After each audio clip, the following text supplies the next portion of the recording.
અરવલ્લી જિલ્લાના મેઘરજ તાલુકામાં ખોખરિયા ગામે ગઈકાલે કમોસમી વરસાદ થવાથી ખેડૂતોને ભારે નુકસાન થયું છે. તેમજ મગફળી, સોયાબીન, અડદ જેવા પાકો કમ્પ્લીટ પાકીને તૈયાર થઈ ગયા હતા અને તેને કાઢવાની તૈયારી હતી, ત્યારે અચાનક કમોસમી વરસાદ થવાને પૂરેપૂરો પાક બરબાદ થઈ ગયો છે. હવે તે પાક ખેડૂતોને પશુપાલન, ઘાસચારામાં કે અનાજ પણ કામ આવે એવું નથી.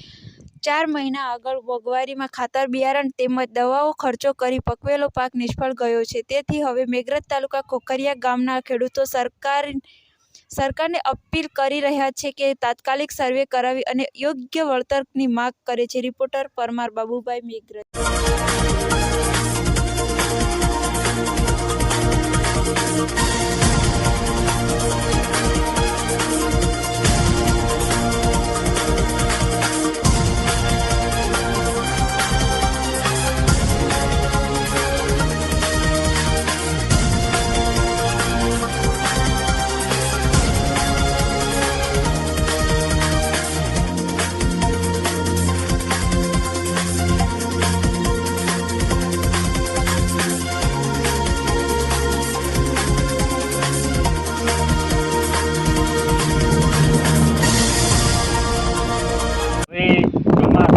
ચોમાસાનું મોઘા ભાવનું અમે સોયાબીનની વાવણી કરી હતી.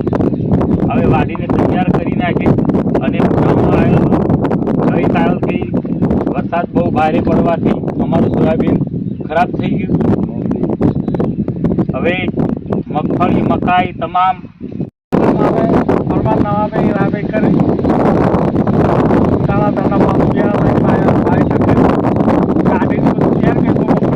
કરી પડવાથી મગફળી તરી ગઈ, બધી ઉગવા લાગી.